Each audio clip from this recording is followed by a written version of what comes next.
Tema ini akan disampaikan oleh Ustadz Azizul Hakim Mansur. Baik, Assalamualaikum Ustadz. Udah ada?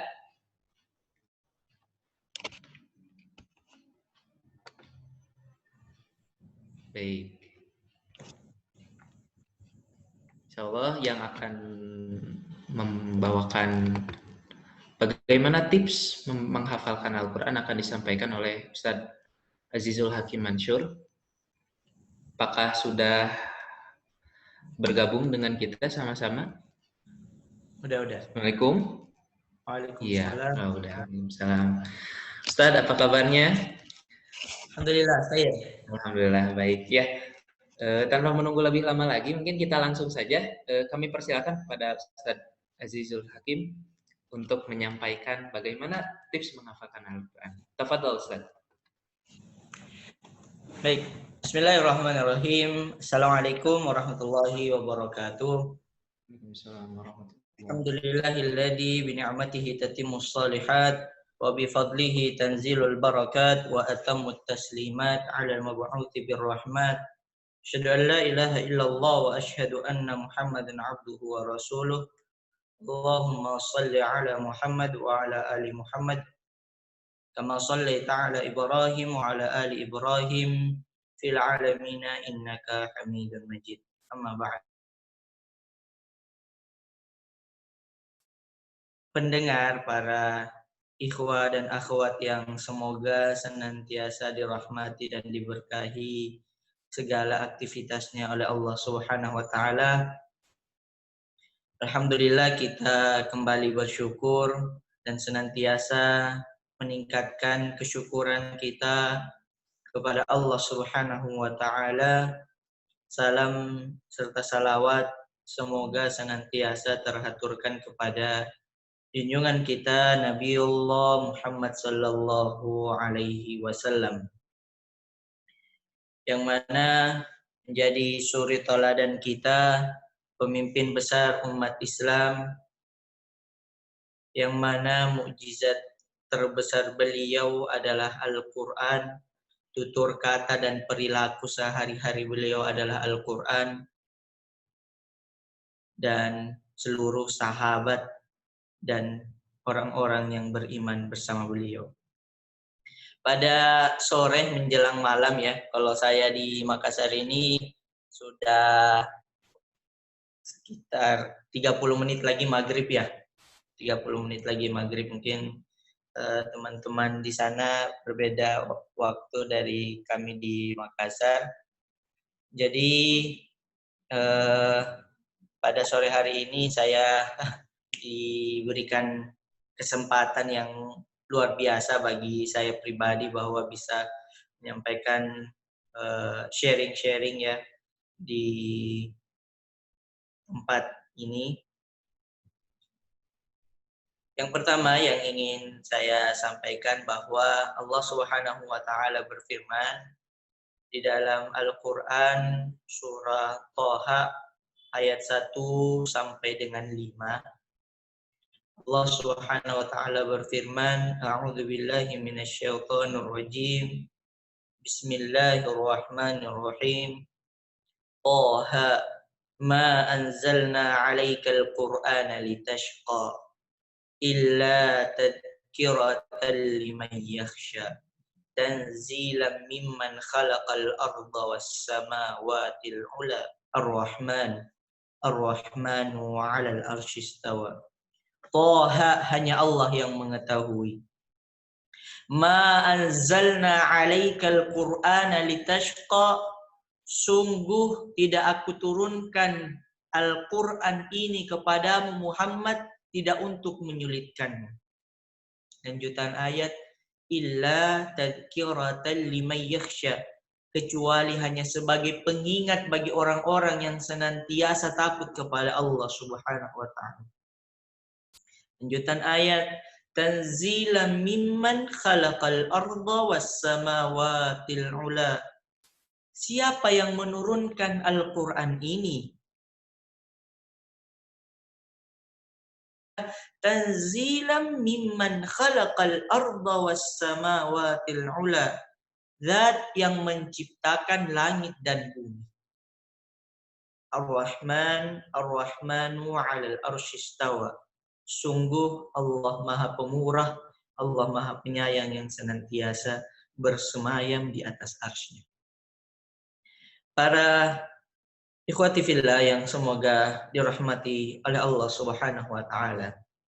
Dari ayat ini kita patut merenungkan dan senantiasa menyadari bahwa Allah Subhanahu wa taala menurunkan Al-Qur'an kepada kita semua tidak untuk mengganggu aktivitas sehari-hari kita. Tidak untuk mengganggu aktivitas-aktivitas yang telah kita rencanakan. Tidak untuk mengganggu aktivitas yang sudah kita agendakan. Al-Quranul Karim diturunkan tidak untuk mengurangi aktivitas pekerjaan kantor kita. Tidak untuk mengurangi aktivitas istirahat kita. Tidak untuk mengganggu aktivitas pekerjaan rumah kita. Karena mengapa? Karena Allah Subhanahu wa taala senantiasa mengingatkan kepada kita semua. Rasulullah Shallallahu Alaihi Wasallam senantiasa mengingatkan kepada kita semua. Khairukum man ta'allamal Qur'ana wa 'allamah. Sebaik-baik di antara kalian adalah orang-orang yang senantiasa belajar, mempelajari dan mengajarkan Al-Qur'anul Karim. Ada sebuah kisah seorang pemuda yang ingin melanjutkan pendidikan di negara yang lain. Sebelum sang pemuda ini berangkat, ia meminta nasihat kepada sang guru. Ya Syekh, tolong nasihati saya. Tolong berikan saya nasihat. Lalu sang guru pun mengatakan, perbanyak membaca Al-Quran, niscaya semua urusanmu akan mudah.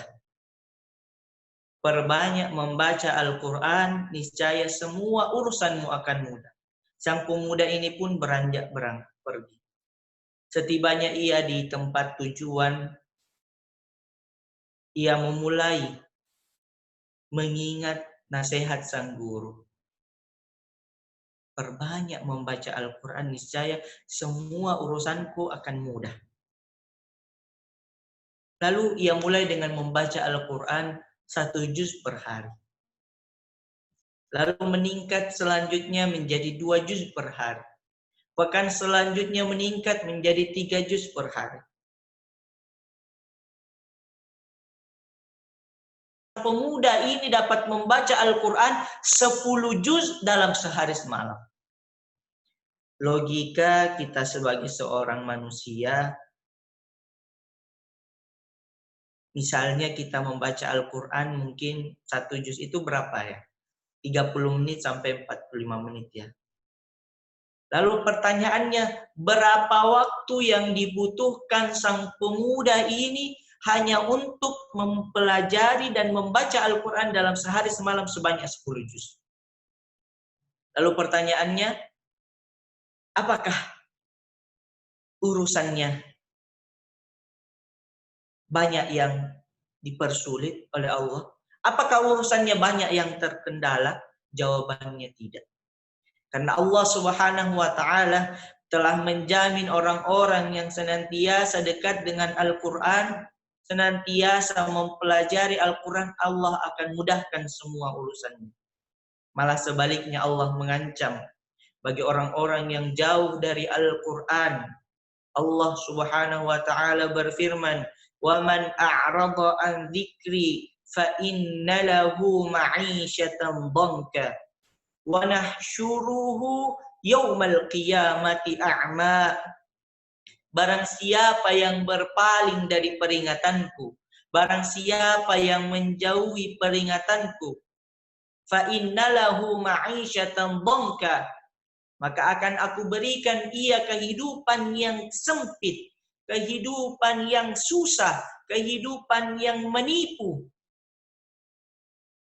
Wa nahsyuruhu yaumal qiyamati a'ma, dan pada hari kiamat nanti Allah akan membangkitkan ia dalam keadaan tidak dapat melihat, dalam keadaan buta.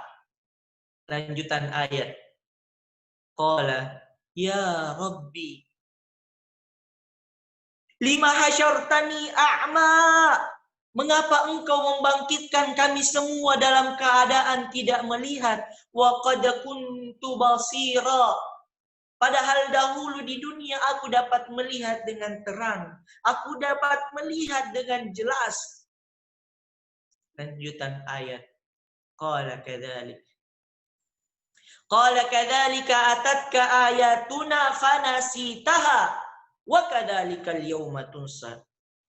Maka begitulah dahulu di dunia aku telah turunkan Al-Quran kepadamu, aku telah mudahkan Al-Quran kepadamu, akan tetapi engkau mengabaikannya. Maka pada hari ini aku pun mengabaikan protesmu. Jadi ancaman Allah itu sungguh sangatlah berat bagi orang-orang yang mengabaikan Al-Quran, bagi orang-orang firman dan ayat-ayat yang Allah telah firmankan di dalam Al-Quran. Allah Subhanahu wa Ta'ala telah memberikan kemudahan di dalam beberapa kesempatan. Alhamdulillah, saya saat ini diamanahkan menjadi salah satu pembina karantina hafal Quran sebulan. Jadi saya perlihatkan ya, di sini ini adalah salah satu mushaf standar karantina. Inilah yang dipakai para peserta karantina hafal Quran. Kita sedang mengembangkan satu metode yang mana semua orang, semua usia bisa hafal Al-Quran dalam waktu cukup dengan sebulan saja. Apa keistimewaan dari program ini? Program ini kita kemas dengan bentuk karantina yang dimana orang yang masuk siap di karantina tidak keluar dan dikondisikan bagaimana ia bisa fokus tidak kurang dari 13 jam mengaji dalam sehari.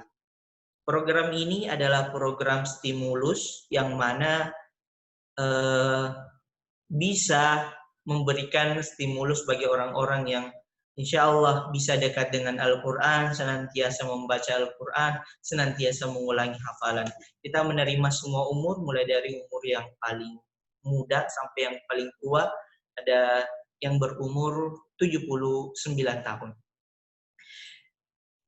Selanjutnya yang ingin saya sampaikan bahwa sampai detik ini, sampai hari ini, belum pernah ada cerita orang-orang yang dekat dengan Al-Quran, orang-orang yang senantiasa membaca Al-Quran, orang-orang yang senantiasa mentadabburi Al-Quran, lantas hidupnya susah.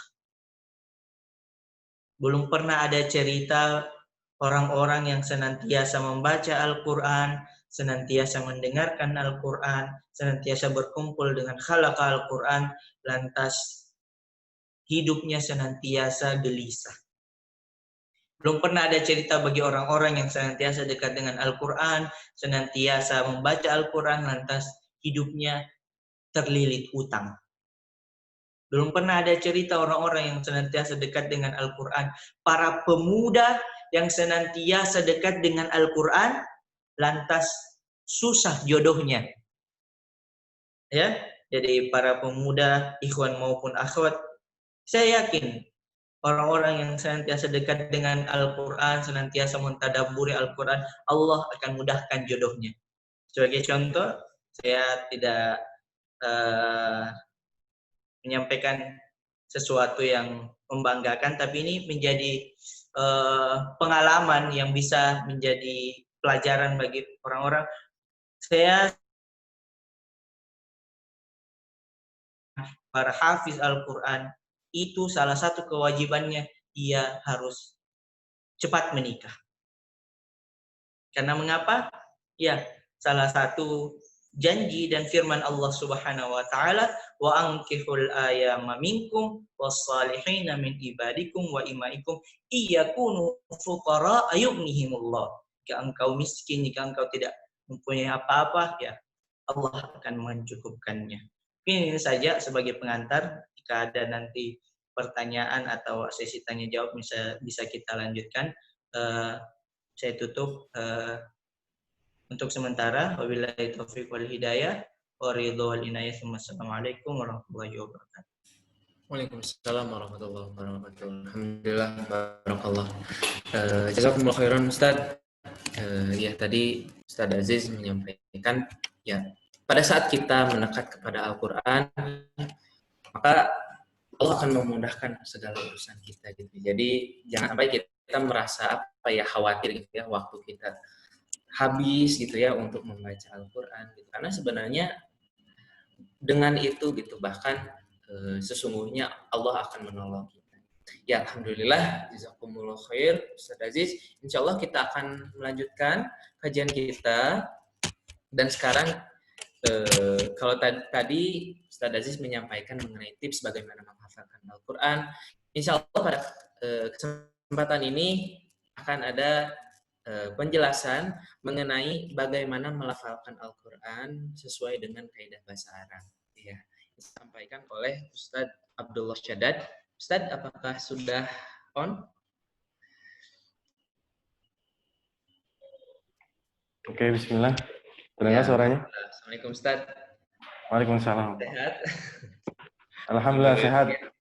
Iya, alhamdulillah. Ini insya Allah dengan pakarnya ya, pakar Al-Quran, tahsin Al-Quran, kita akan sama-sama mendengarkan bagaimana melafalkan Al-Quran sesuai dengan kaidah bahasa Arab. Insya Allah, tafadhol Ustaz, kami persilahkan untuk menyampaikan. Okay. Bismillahirrahmanirrahim. Assalamualaikum warahmatullahi wabarakatuh. Hamdan wa syukran lillah ma ba'du. Allahumma shalli ala sayyidina Muhammad wa ala ali sayyidina Muhammad. Rabbi shrah li sadri wa yassir li amri wahlul 'uqdatam min lisani yafqahu qawli. Allahumma faqihna fid din wa 'allimna at-ta'wil wahdina ila sawa'is sabil. Bismillah, teman-teman semua, teman-teman Edwah ya, Education for Dakwah ya. Oke, teman-teman semua, mengenai tahsin. Jadi teman-teman semua, tahsin ini bermakna memperbaiki bacaan kita. Jadi selama pengalaman saya berapa belas tahun belajar tahsin, justru makin lama makin saya merasa nggak tahu apa-apa gitu tentang tahsin. Ternyata tahsin itu sangat luas gitu dan berbagai macam istilahnya kalau yang kita baru tahu kan dari imam yang sering kita baca sehari-hari adalah riwayat Imam Hafiz An Asim. Nah, adapun kenapa sih kita harus memperbaiki bacaan kita? Pertama, karena memang Allah menyuruh kita untuk membaca dengan tartil. Ya, waratil Qur'ana tartila. Dia bacalah Al-Quran dengan tartil. Tartil itu apa sih? Nah, tartil itu adalah membaca di setiap makhraj hurufnya itu dengan sempurna, sifatul hurufnya dengan sempurna, terus hukum tajwidnya, hukum madnya, hukum mim dan nun sukun dan lain-lain, dan juga paham dengan waqaf dan ibtida, atau kapan sih kita harus berhenti, kapan kita harus membaca di awalnya gitu. Nah, itu merupakan makna dari tartil. Nah, tartil ini sendiri juga bisa bermakna membaca dengan tajwid. Nah, dengan benar. Oleh karenanya ada keutamaan yang istimewa gitu untuk para orang yang mahir membaca Al-Quran. Dalam suatu hadis, al-mahiru bil Quran ma'as safaratil kiramil bararah walladhi yaqra'ul Quran wa yatata'ta' alaih wa huwa syakun wa yatata'ta' fihi wa huwa syakun alaih wa lahu ajran. Jadi orang yang mahir membaca Al-Quran itu bersama dengan para malaikat yang Allah muliakan. Akan tapi orang yang terbata-bata, orang yang agak kesusahan membaca Al-Quran, itu baginya adalah 2 pahala. Jadi di sini sangat diistimewakan orang-orang yang mahir membaca Al-Quran. Al-mahir tadi ya, membaca dengan tartil. Jadi nggak cuma benar dari segi makhrijul huruf, Jadi kalau teman-teman makhrajul huruf itu adalah tempat keluarnya huruf. Jadi harus sesuai dengan tempat keluarnya huruf. Kadang beberapa huruf itu tidak bisa disamakan dengan huruf-huruf yang ada di Indonesia. Contohnya da. Da dalam bahasa Arab itu makhrajnya berbeda dengan D yang biasa kita ucapkan itu ya, orang Indonesia.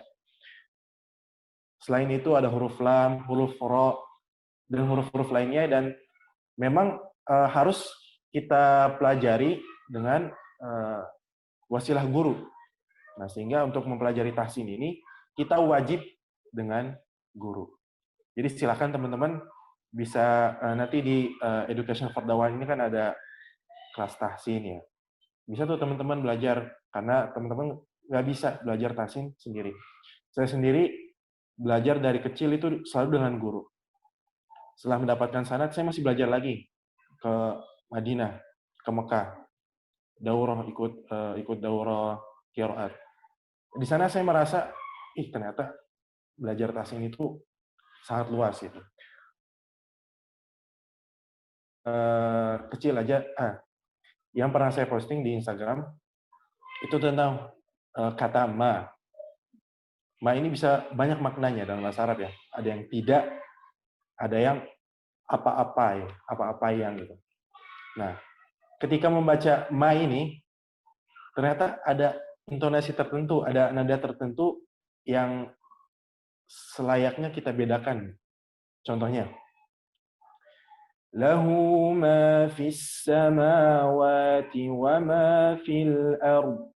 Nah, ini ma-nya bermakna apa-apa yang ada, misalnya gitu ya. Nah, berbeda dengan yang ini, yang tadi dibaca oleh Ustadz ya. Ma anzalna 'alaikal Qur'ana litashqa. Ma di sini bermakna tidaklah.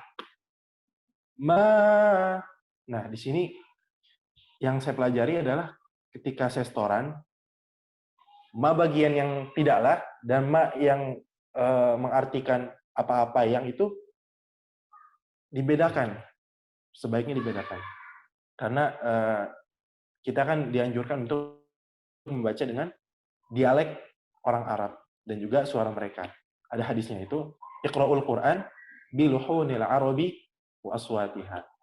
Bacalah Al-Qur'an dengan dialeknya orang Arab dan suaranya. Jadi kita harus mengikuti lidah orang-orang Arab yang fasih gitu, dalam membaca Al-Qur'an.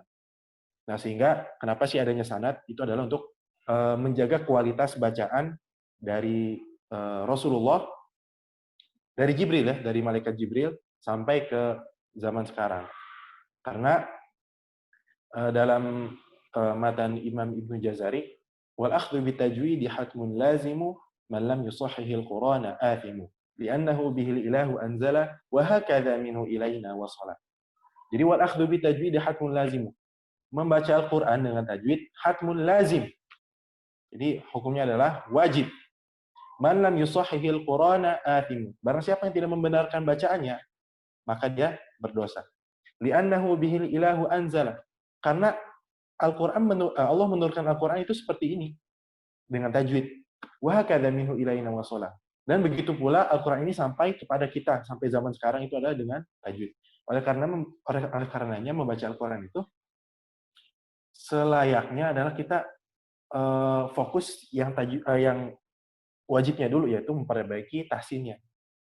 Kalau menurut saya lebih baik kita memperbaiki tahsinnya dulu, baru menghafal, karena itu akan lebih menjaga kualitas hafalan dan juga menghindari kita dari kesalahan-kesalahan pengucapan. Karena memang ada beberapa pengucapan bahasa Arab yang ketika kita baca lebih panjang sedikit,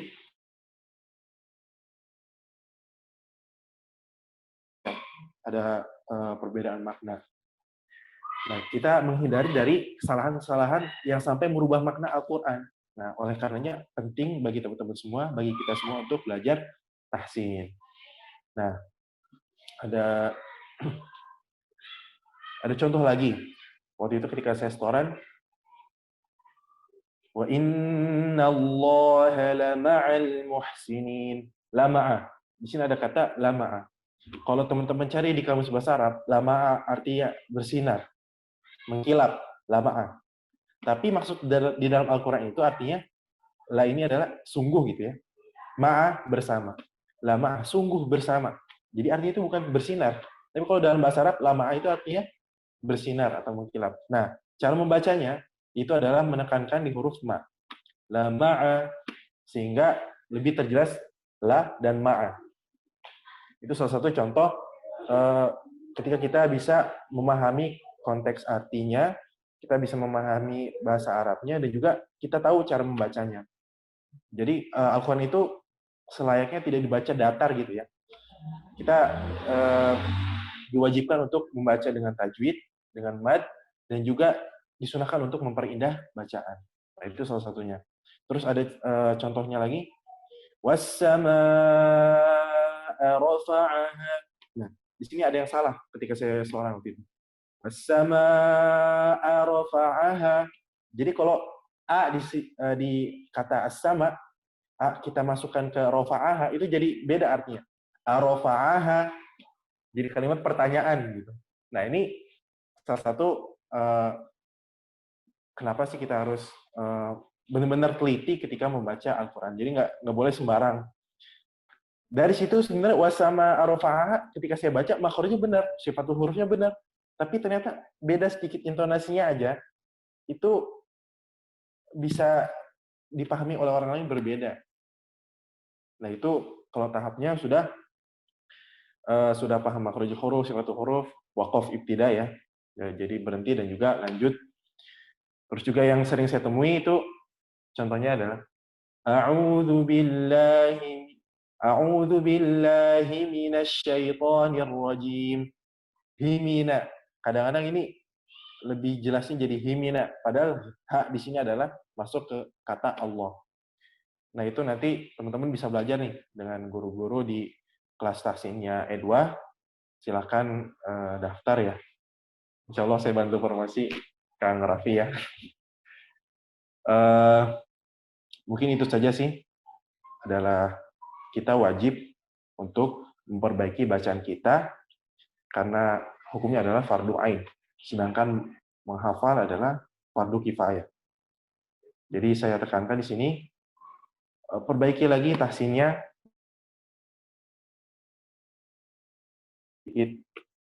Kalau kata saya seperti itu ya. Mangga mungkin ada pendapat lain silakan. Cuma yang saya pahami adalah seperti itu. Mungkin itu adalah urgensi dari tahsin. Semoga bermanfaat bagi teman semua. Dan bisa ya mendaftar ke kelas tahsin E2. Ya begitu Kang Gani. Alhamdulillah, Masya Allah. Hatur nuhun, jazakumullah khairan Ustaz.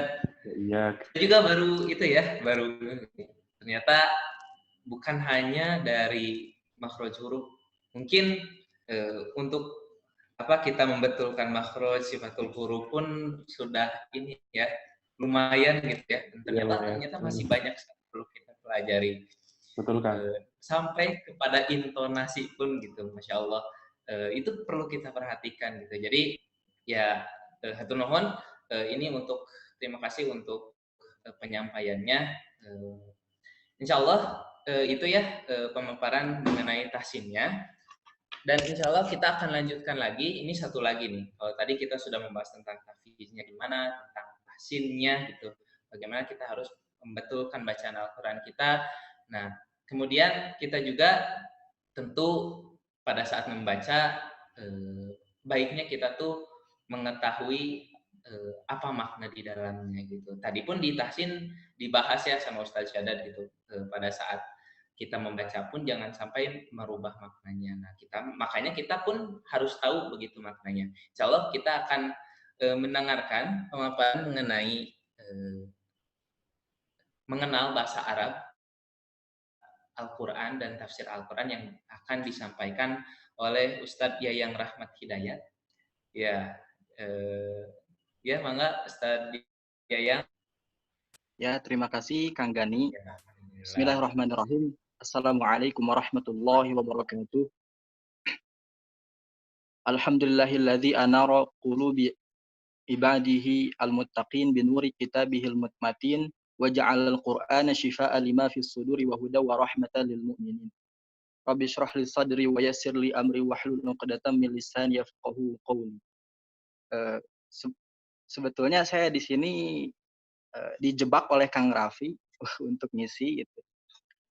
Jadi saya memenuhi permintaan saja gitu. Untuk pemateri pertama dan kedua cukup Masya Allah ya. Untuk pertama kita belajar dari Ustadz Azizul Hakim tentang tahfidz atau menghafal. Yang kedua kita belajar dari Ustadz Syaddad.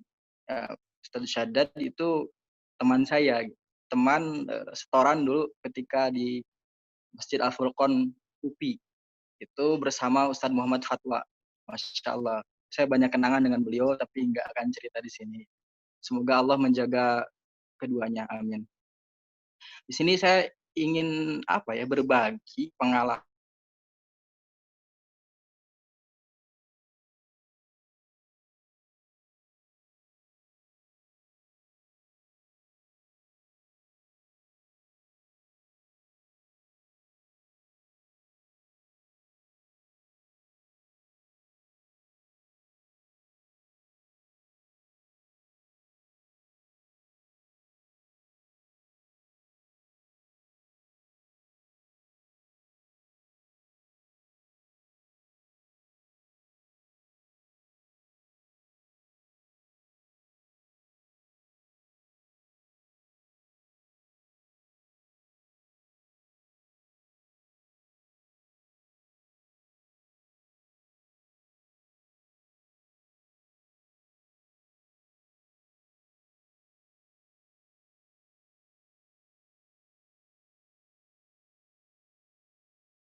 Kayaknya memang sedang ada ini ya, ada gangguan jaringan dari Ustadz Yayang. Sambil menunggu, silakan mungkin dari rekan-rekan kalau ada pertanyaan boleh dicatat ya.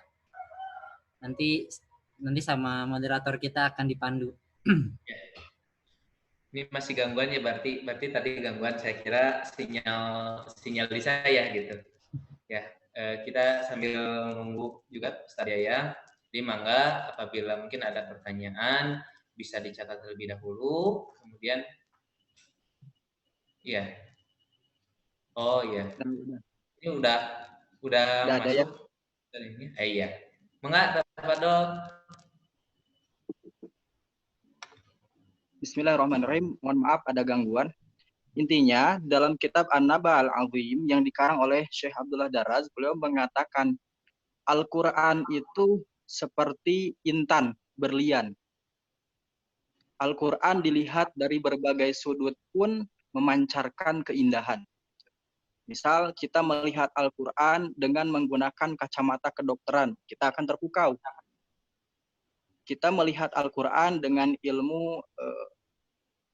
ilmu fisika, kita akan terpukau. Kita melihat Al-Quran dengan ilmu geografi, kita akan terpukau. Nah, intinya Al-Quran itu seperti intan. Lihat dari segi apapun, memancarkan keindahan. Gitu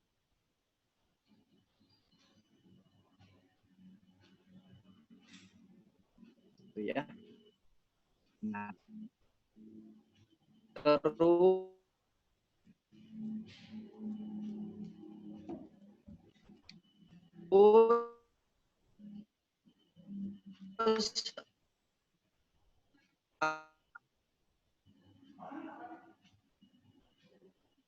Al-Quran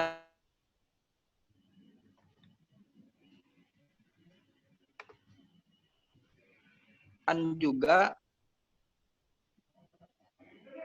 kita akan bisa melihat keindahan Al-Quran kalau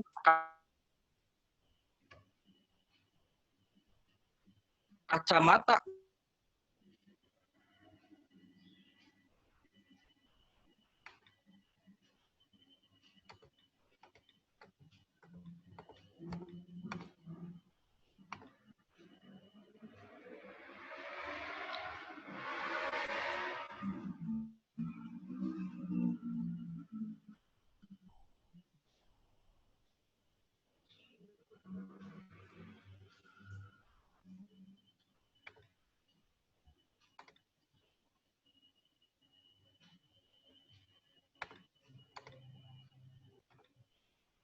Iya, sepertinya sinyal di Ustadz yang masih gangguannya. Kita coba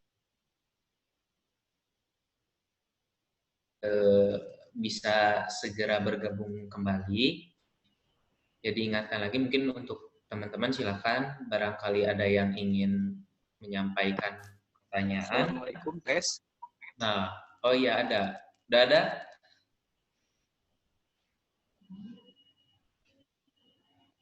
Halo?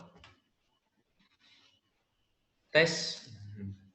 Kita tunggu ya. Jadi untuk teman-teman barangkali kalau mungkin ada pertanyaan nanti bisa di chat saja, ditulis di chat. Jadi nanti kita bisa baca Assalamualaikum. bersama-sama mulai sekarang. Ya, waalaikumsalam.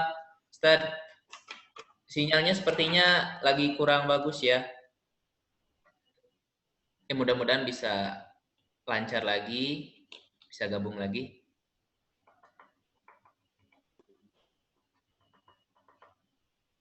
Sambil menunggu Ustadz Yayang, silakan apabila ada pertanyaan nanti bisa ditulis saja dari sekarang lewat komentar di chat.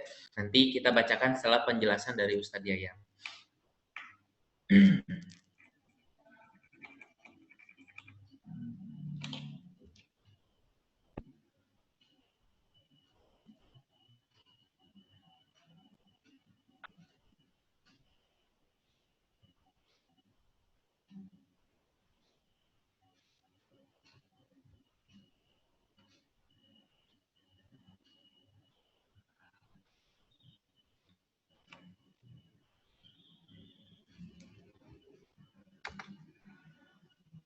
Iya. Silakan sekali lagi untuk teman-teman barangkali ada yang ingin disampaikan boleh melalui chat ya. Ini mungkin sambil menyapa juga lah teman-teman yang lain ya. Ini ada dari mana saja ya?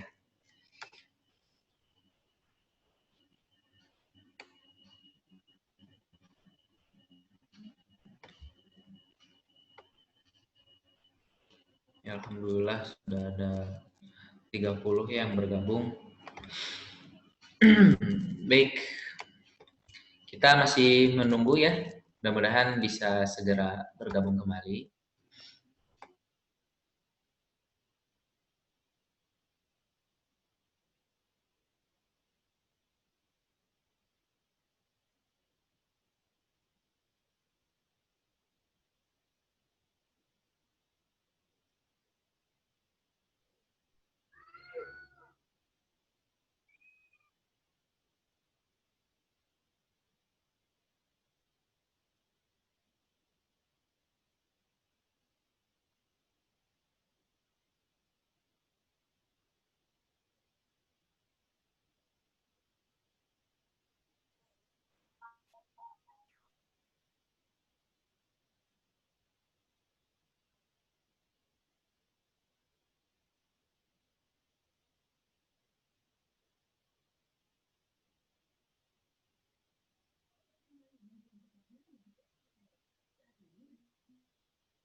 Assalamualaikum. Nyambung? Connect ya? Maaf ini gangguan terus ya. Ada suaranya nggak? Oh iya, udah sekarang udah ada. Alhamdulillah. Alhamdulillah. Gimana dilanjutkan Ustaz? Ya, jadi begitu ya. Jadi kita bisa melihat keindahan Al-Quran, kedalaman makna Al-Quran, kalau hati kita itu bersih. Jadi syarat untuk memahami Al-Quran dengan pemahaman bagus itu adalah hati yang bersih. Itu. Nah, kita akan sedikit meringkas, kajian kita akan mengenal bahasa Al-Quran, tadabbur Al-Quran, terus tafsir Al-Quran. Saya akan memulai dengan satu perkataan yang pernah saya sampaikan di majelis saya. Ini meskipun aneh perkataannya, begini. Bagaimana muncul rasa cinta dan jalinan kasih terhadap kekasih kalau seorang pencinta itu tidak paham bahasa yang diutarakan oleh kekasih? Bagaimana muncul rasa cinta yang teramat mendalam kalau si pecinta itu nggak paham bahasa kekasih? Nah, ini artinya gini, kalau kekasih itu adalah Al-Quran, sedangkan kita pembaca itu orang yang mencintai Al-Quran, maka nggak mungkin cinta kita mendalam kalau kita nggak paham bahasa Al-Quran.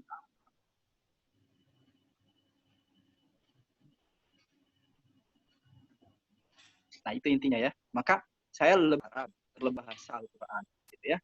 Nah, itu. Jadi hubungan cinta yang mendalam itu akan muncul kalau keduanya paham bahasa masing-masing. Nah, itu. Begitu ya. Nah, kita lanjut ke bahasa Arab. Silakan ditampilkan di situ ada itunya apa? Slide-nya. Nah, Syekh Rawas Al-Qalahji berkata di dalam kitabnya Lughah Al-Quran, Lughah Al-Arab, Al-Mukhtar, bahasa Al-Quran adalah bahasa Arab yang terpilih. Beliau berkata, Allah Ta'ala telah memilih bahasa ini, maksudnya bahasa Arab, sebagai bahasa yang terpilih. Yaitu maksudnya bahasa yang dijadikan oleh Allah sebagai bahasa wahyu. Begitu ya. Kenapa nggak bahasa Sunda gitu kan? Nah, itu Allah lebih menghendaki bahasa Arab gitu ya. Maka penting kita belajar bahasa Arab. Syekh Rawas juga berkata, sesungguhnya Al-Quran itu merupakan kitab untuk para bujangga atau pakar bahasa dan para ulama.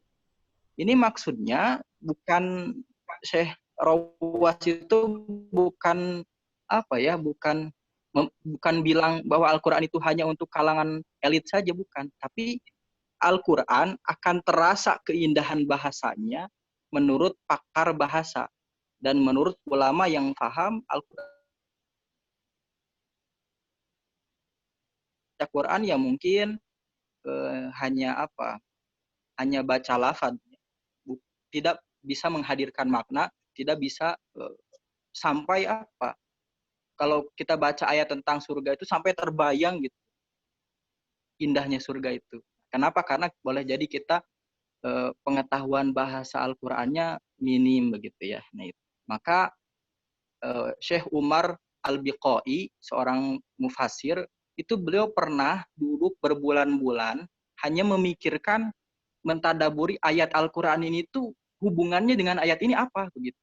Nah, itu saya percaya bahwa Imam Al-Biqai itu seorang pakar bahasa juga. Nah, itu ya. Itu penting ya. Penting. Nah, terus di atas Syekh Mustafa Al-Ghulaini berkata di dalam kitab Jami' Durus Al-Arabiyah, itu sangat terkenal. Yang slide awal. Nah, ilmu bahasa Arab itu ada 13 cabang. Ya, ini. Jadi kalau kalian pengen paham bahasa Arab, itu harus paham 13 macam ilmu ini. Dan di prodi saya pun pendidikan bahasa Arab tidak diajarkan 13, cuma beberapa. Pertama ilmu nahwu, itu ilmu tentang tata bahasa Arab. Nah, ini bagus. Yang kedua ilmu sorof, ilmu tentang morfologi Arab atau asal usul kata gitu. Mengolah kata. Ilmu rosem itu ilmu tentang menulis. Keempat ilmu ma'ani, ilmu bayan, ilmu balaghah itu ilmu bahasa Al-Quran. Gitu ya. Jadi untuk memahami Al-Quran itu saya berkesimpulan dari segi bahasa ya sederhananya cukup 5 saja. Ilmu nahwu, ilmu sorof, ilmu ma'ani, ilmu bayan, dan ilmu badiah gitu. Itu kalau kita paham 5 ilmu itu udah nangis kita kalau baca Quran itu apa? Betapa detailnya Al-Quran memberikan kosakatanya gitu. Kayak kemarin saya mengajar tafsir An-Naba, amma yatasaalun anin naba'il azim. An-Naba al-azim. Nah, kata para ulama, An-Naba itu berita, diterjemahkan itu berita. Terus di bahasa Arab ada al-khobar. Al-khobar itu berita. Terus kenapa Al-Quran tidak memakai kata al-khobar? Nah, jawabannya, kata para ulama tafsir, An-Naba itu khusus informasi yang penting, bukan informasi yang sepele. An-Naba. Nah, itu ya, itu salah satu saja ya. Nah, kita masuk ke slide kedua ya, kedua. Ini kita berbicara bahasa Arab sebentar. Imam Al-Hafidh Ibnu Katsir berkata, kitab yang paling mulia itu diturunkan dengan bahasa yang paling mulia. Kan bahwa bahasa Arab itu bahasa mulia. Kenapa? Ya karena dipakai bahasa pengantar wahyu Al-Quran. Meskipun bahasa Arab dengan bahasa Al-Quran nanti ada bedanya. Gitu. Nanti di surah Yusuf ada kata sayyarah. Dalam bahasa Arab kita yang kita kenal sayyarah itu artinya mobil. Tapi dalam surah Yusuf itu bukan mobil. Gitu ya. Nah itu silahkan kalian pelajari. Itu bedanya. Jadi bahasa itu, khususnya bahasa Arab itu terbagi menjadi 3. Pertama, bahasa Arab Amiyah atau bahasa Arab gaul. Yang kedua, bahasa Arab Fusha, itu bahasa Arab baku gitu ya. Nah, buku-buku tafsir, buku-buku apa itu bahasa Arab Fusha. Sedangkan ada bahasa yang lebih tinggi yaitu Lughatul Quran, bahasa Al-Quran. Dan ini yang paling tinggi. Itu ya. Nah, saya cukup sekian untuk bahasa Arab. Kita akan beralih untuk pembahasan tentang tadabbur Al-Quran. Harusnya ini 3 pembahasan ini di 3 episode harusnya. Jadi biar tuntas gitu. Kita mengenal bahasa Arab tuh tuntas 1 episode, tadabbur Al-Quran 1 episode, tafsir itu tafsir terlalu luas.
Nah, dan lain hal.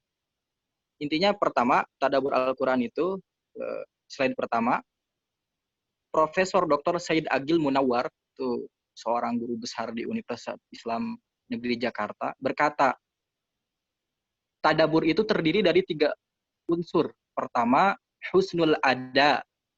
Nah, itu husnul ada itu bacaannya baik, benar. Nah, itu bagian Ustadz Syadad ya yang lebih mendalam di bagian hal itu. Maksudnya apa? Benar bukan menurut artis gitu, bukan, tapi menurut dan bagus begitu. Husnul ada. Yang kedua, unsur tadabbur itu taswiru ma'anil Qur'aniyah. Yaitu apa? Bisa menghadirkan makna-makna ayat Al-Qur'an yang sedang dibaca. Jadi gitu ya. Syarat pertama untuk tadabbur itu bacaannya harus benar, tartil. Yang kedua, kita harus bisa paham. Kita lagi baca An-Naba, tahu nggak itu An-Naba itu surah ini menceritakan tentang apa? Ayat pertama tentang apa dan sebagainya gitu. Itu harus hadir. Yang ketiga adalah al-khusyu'. Itu kita harus membacanya khusyuk. Khusyuk itu apa? Kata Imam Ibnu Qayyim Al-Jauziyah, khusyuk itu bangkitnya hati seseorang ketika berada di hadapan Allah Subhanahu wa taala. Ketika sholat, khusyuk itu merasa bangkit hati itu hadir. Kita merasa benar-benar baca itu dengan suara yang benar, takbiratul ihram dengan tertib dan sebagainya. Itu khusyuk. Pikiran nggak kemana-mana, itu khusyuk. Begitupun dengan Al-Quran. Khusyuk itu ya kita bacanya tartil, pakaiannya bersih, terus dalam keadaan berwudu, menghadap kiblat, tenang gitu, buka mushafnya nggak gerusuk-gerusuk, itu khusyuk. Maka untuk meraih tadabbur Al-Quran itu 3 aja unsur. bacaannya bagus, kita bisa paham atau minimal tahu garis besar ayat yang sedang kita baca. Yang ketiga, kita bisa khusyuk.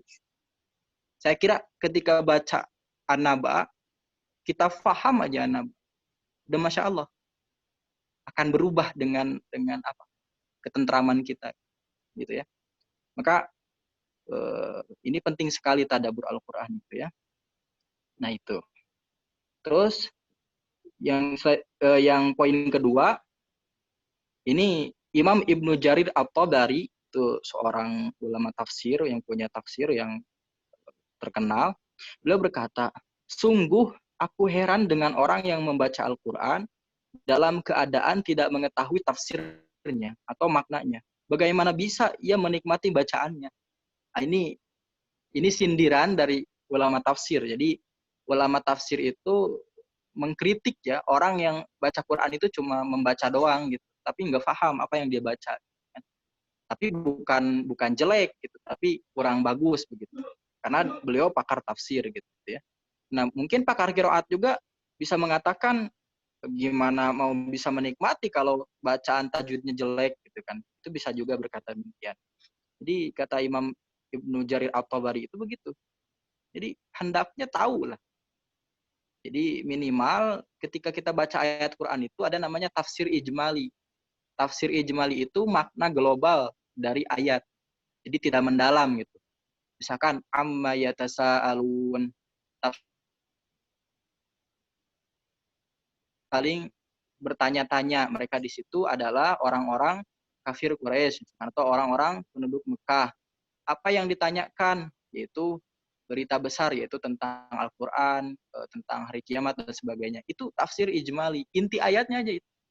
Gak perlu kita tahu kenapa sih amma itu alifnya dihapus gitu. Kan harusnya an dan ma istifham. Kenapa dihapus? Itu nggak perlu. Jadi cukup tafsir ijmali, makna inti ayat itu apa gitu. Nah, itu ya. Jadi nggak usah terlalu mendalam gitu. Yang penting tafsir ijmali.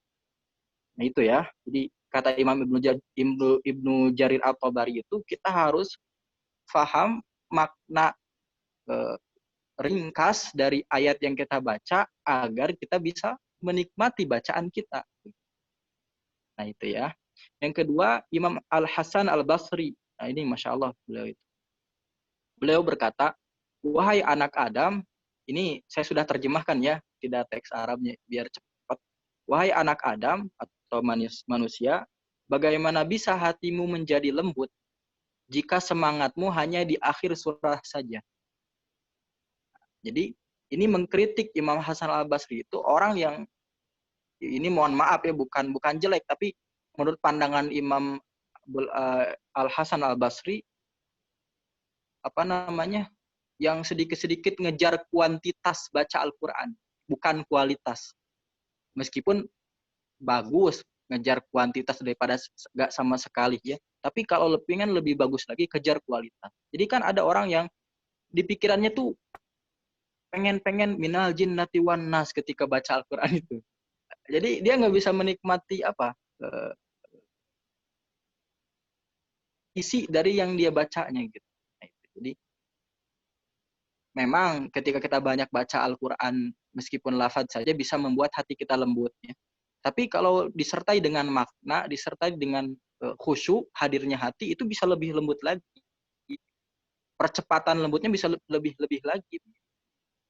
Jadi begitu ya, itu kata Imam Hasan Al-Basri. Nah, lanjut lagi ke slide selanjutnya. Slide selanjutnya adalah ini masih nyambung. Halo? Halo? Kang Gani? Masih nyambung? Slide kedua. Ya, masih. Bentar. Slide kedua. Saya pakai handphone nih. Udah, Masya Allah. Nah, slide kedua, Syekhul Islam Ibnu Taimiyah rahimahullahu taala, ini sudah ma'ruf ya. Itu yang punya kitab Majmu' Fatawa, itu ada pembahasan tentang Quran juga di sana.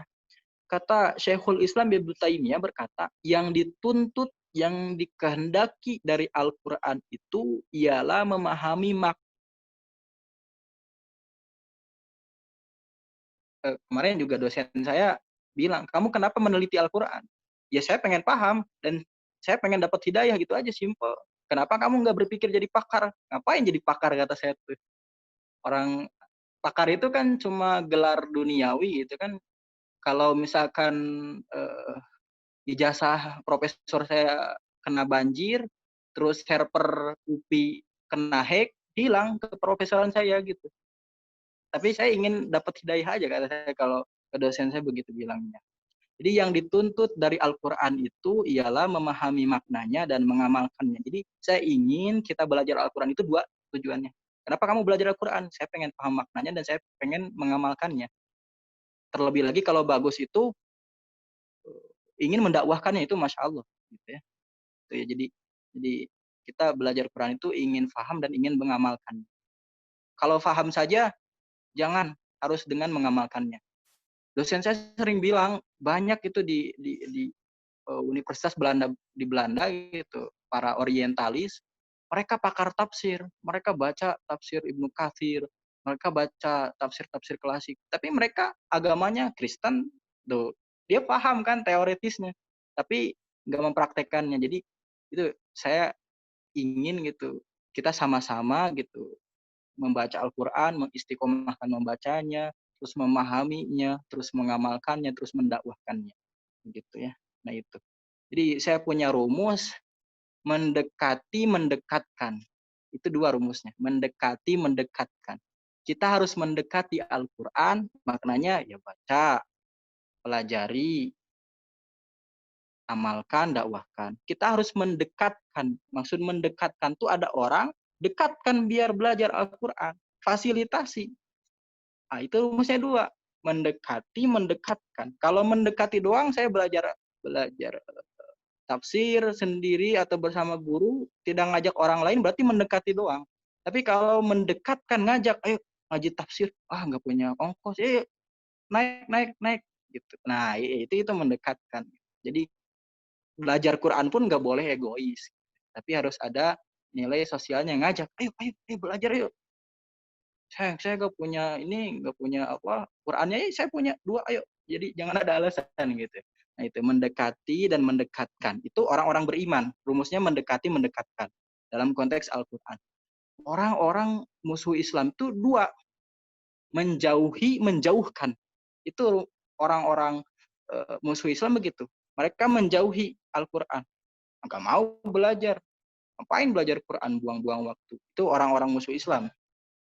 Menjauhkan orang yang mau belajar Al-Quran, ngapain belajar Al-Quran? Mending main PUBG gitu. Mending TikTok, itu menjauhkan, dan itu hati-hati.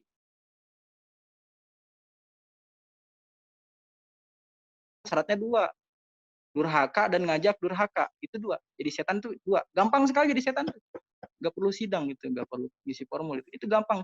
Syaratnya 2, durhaka, mengajak kepada kedurhakaan, menjauhi dan menjauhkan, menjauhi Al-Quran dan menjauhkan orang yang mau belajar Al-Quran. Itu 2, pengen jadi setan mah gampang gitu. Jadi itu ya, kalau orang beriman mendekati, mendekatkan. Kalau orang yang musuh orang beriman menjauhi, menjauhkan. Itu rumus. Kita lanjut ke perkataan Imam Ibnul Qayyim Al-Jauziyah. Imam Ibnul Qayyim Al-Jauziyah berkata, membaca satu ayat Al-Quran dengan penuh perenungan, maksudnya dengan penuh tadabbur dan pemahaman, tafahum, maksudnya dengan penuh pengetahuan tentang ayat itu, lebih baik dibanding menghatamkannya tanpa merenungi dan memahaminya. Ini kata Imam Ibnul Qayyim Al-Jauziyah. Ini memang ulama itu agak keras kalau mengkritik gitu ya. Ya sama, ini juga mengkritik saya gitu ya. Jadi kita belajar Al-Quran satu aja.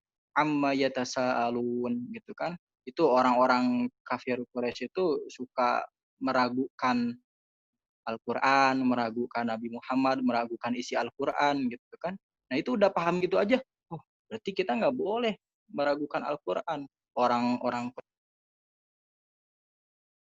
itu lebih baik daripada 30 juz gitu, 30 juz kita baca habis teh pucuk 5 gitu kan, dan itu dan sebagainya. Itu biasanya gitu. Tapi bukan jelek kita menghatamkan, bukan. Cuma kurang bagus.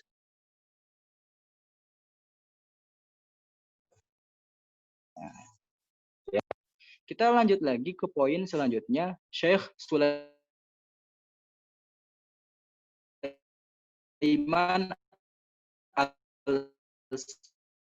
Al-Sanidi berkata, tidak diragukan lagi keutamaan dari membaca Al-Quran. Nah, ini Imam As-Sanidi.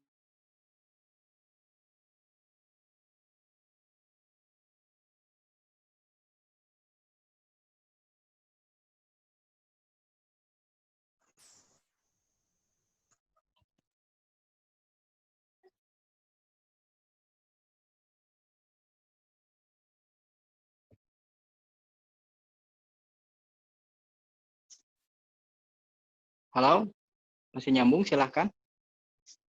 Ini sinyal saya jelek, mohon maaf ya. Iya, udah nyambung lagi. Tadi sempat terputus.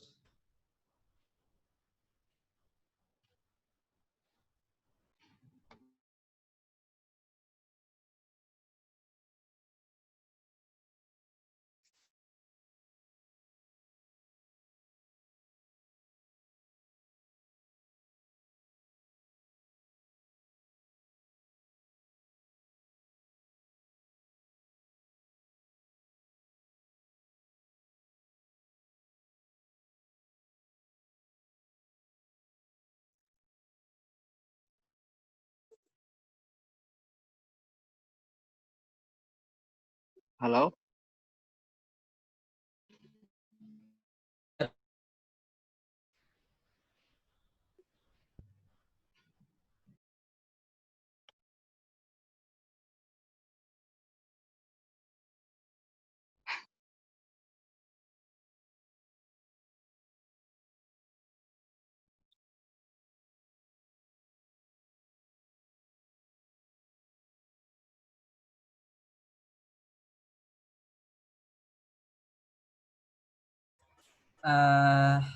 Nampaknya ada ini ya kendala dari Ustadz Jayang. Mungkin Kang Gani boleh langsung aja masuk ke sesi tanya jawab berhubung waktu juga. Baik, makasih. Boleh ya.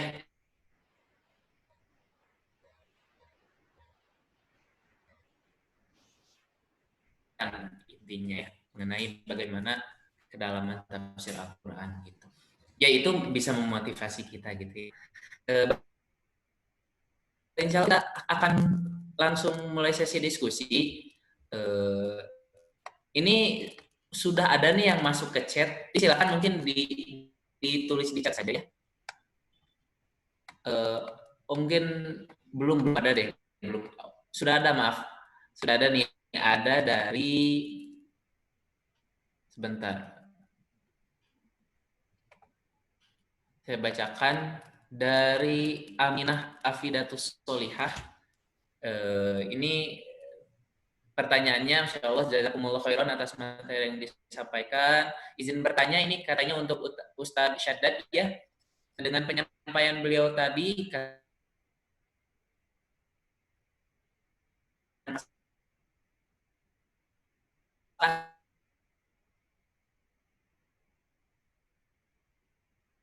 ini mungkin di level kita ingin belajar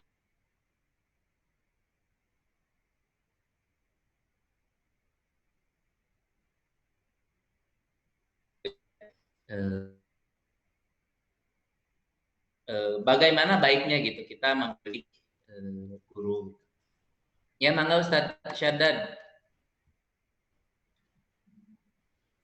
Oke. Bismillah, terdengar gak? Terdengar. Bismillahirrahmanirrahim. Coba tes. Kenapa sih kita harus apa ya tadi ya? Pertanyaannya tuh kalau misalkan ada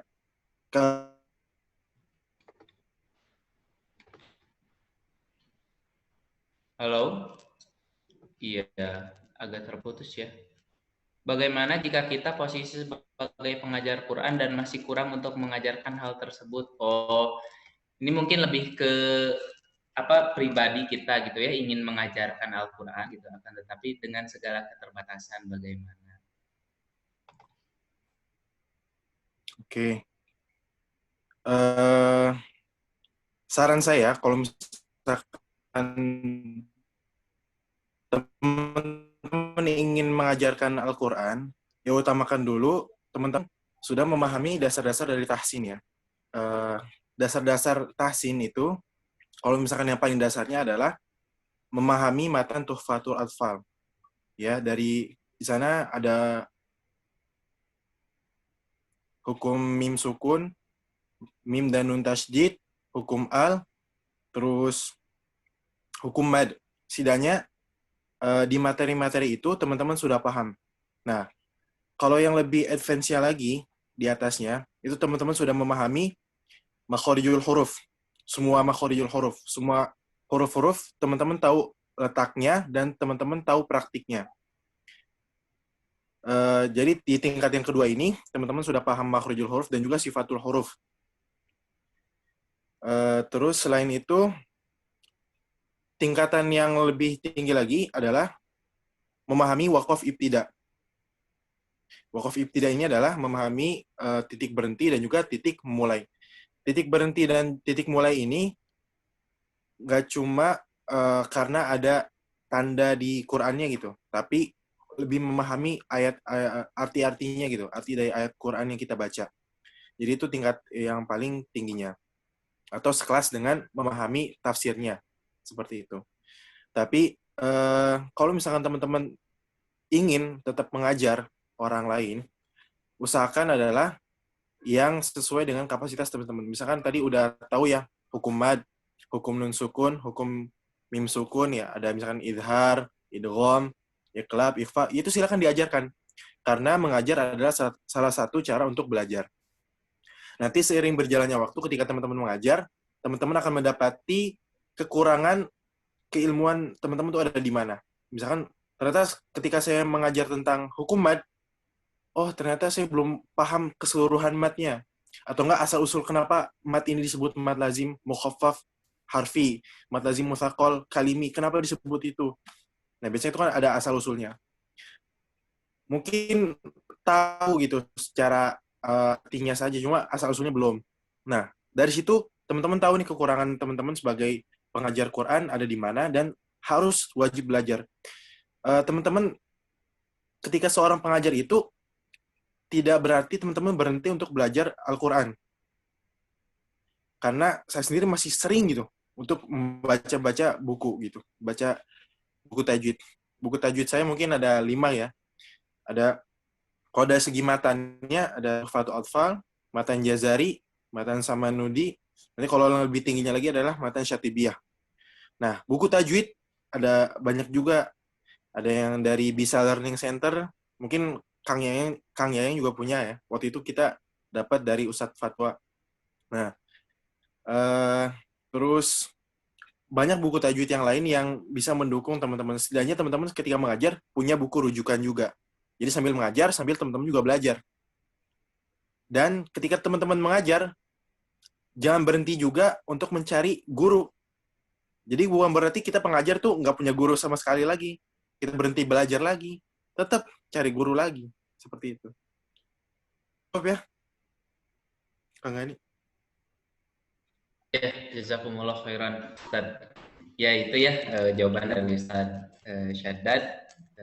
Pertama, kita mengajarkan sesuai kapasitas yang kita miliki. Tadi Ustaz Syaddad sudah mengklasifikasikan ya, setidaknya tamat dulu tuh kitab Tuhfatul Atfal gitu ya, membahas dasar-dasarnya. Kemudian kita bisa melanjut ke makhorijul huruf dan sifat huruf. Kemudian waqaf ibtida gitu. Jadi pertama kita mengajarkan sesuai dengan kemampuan kita, dan selanjutnya pun kita jangan berhenti untuk terus belajar gitu. Kita mengajarkan dan kita tuh terus mengupgrade diri kita gitu dengan memiliki guru juga sehingga bisa belajar kepada beliau gitu. Ya, jazakallah khair Ustaz. Ini kita ada satu pertanyaan lagi, mungkin ini yang terakhir ya. Ini ada pertanyaan dari Aminah Afidatus Solihah ya. Ini ada 2 pertanyaan.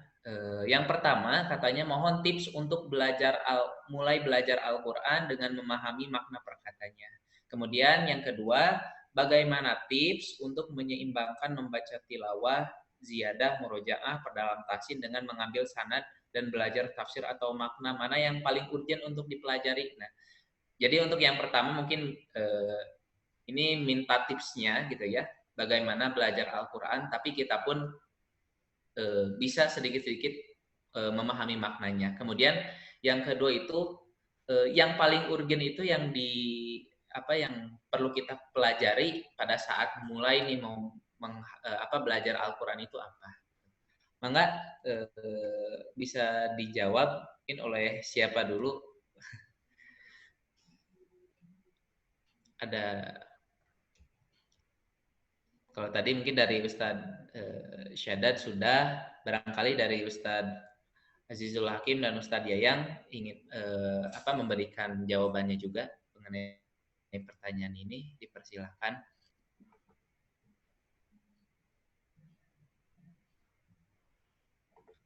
Ini yang pertama dulu tuh.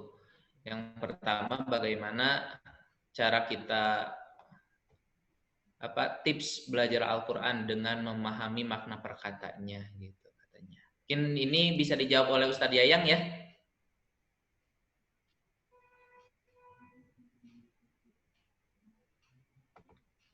Ada? Apakah masih bergabung?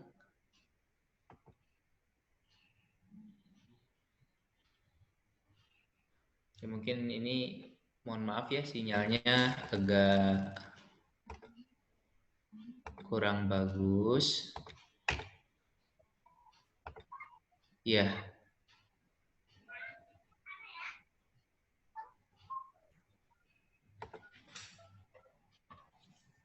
Boleh saya dulu, Kang? Boleh. Dulu, silakan. Boleh bantu. Oke, bismillah. Saya mau jawab yang pertanyaan kedua ya. Sebentar, ada telepon. Gimana sih cara menyeimbangkan murojaah, ziyadah, tilawah, dan membaca tafsir ya? Dan mana yang paling urgent? Sebenarnya kalau yang paling urgent menurut saya nih, kalau menurut tadi beberapa pendapat yang saya baca di Kang Yayang ya, itu adalah tentang tafsirnya itu lebih utama. Tadabbur Al-Quran itu lebih utama. Yang pertama yang ingin saya garis bawahi, yang paling utama menurut saya adalah mengamalkan Al-Quran. Itu yang pertama. Yang kedua, dari sini tingkatannya sama-sama wajib ya. Itu ada tadabbur Al-Quran, membaca Al-Quran. Di sini ada, soalnya karena ada banyak dalilnya ya. Waratil Quran tartila. Kita disuruh baca Quran. Innalladzina kitab Allah.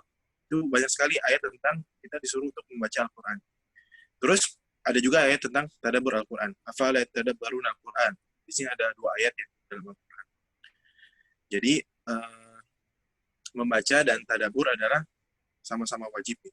Yang paling wajib adalah mengamalkan, karena dalam Al-Quran adalah terdapat hukum-hukum dari agama kita gitu, sumber hukum dari sumber hukum Islam. Oleh karena yang pertama mengamalkan, terus yang wajibnya itu sama ya, setara itu tadabbur dan juga baca Al-Quran. Kalau untuk cara menyeimbangkannya, ya sebenarnya tinggal teman-teman lagi diprioritasin yang mana dulu. Boleh sambil belajar tahsin, sambil membaca tadabbur ayat Al-Qurannya, membaca tafsirnya. Karena memang tadi Al-Quran ini bisa berfungsi sebagai petunjuk ketika kita memahami arti. Nah mungkin kalau misalkan itu adalah jawaban dari saya. Yang paling urgent adalah memperbaiki bacaan dan juga tadabbur. Yang lebih tinggi lagi itu mengamalkan Al-Quran. Mungkin itu, Kang. Terima kasih. Iya, terima kasih. Ya mudah-mudahan bisa menjawab ya, itu jawaban dari Ustadz Syadat. Dan teman-teman, alhamdulillah ini kita sudah jam 17.36. Mungkin itu juga menjadi pertanyaan terakhir ya. Mudah-mudahan walaupun mungkin sangat singkat kajian kita pada sore hari ini, tapi tidak mengurangi gitu ya ilmu yang bisa kita dapatkan, dan terutama kita pun bisa lebih termotivasi lagi untuk belajar Al-Quran gitu ya. Jadi sekali lagi jazakallahu khair. Mudah-mudahan kita bisa kembali lagi, dan insya Allah Edwah ini akan melaksanakan kajian online-nya setiap bulannya Kang Raffi ya, insya Allah. Jadi nanti kita nantikan pertemuan-pertemuan kita selanjutnya, insya Allah. Mudah-mudahan kita tetap istiqomah, bisa terus hadir juga, dan jangan lupa nanti juga ajak teman-temannya lain supaya bisa kembali mengikuti kajian bersama Edwah. Ya mungkin begitu yang bisa kita sampaikan hari ini. Sekali lagi jazakallahu khairan katsiran atas waktunya. Kita tutup kajian kita pada sore hari ini dengan membaca hamdalah. Alhamdulillahirabbil alamin. Istighfar, astaghfirullahaladzim, dan doa kifaraah majelis. Subhanakallahumma bihamdika asyhadu an la ilaha illa anta astaghfiruka wa atubu ilaik. Assalamualaikum warahmatullahi wabarakatuh.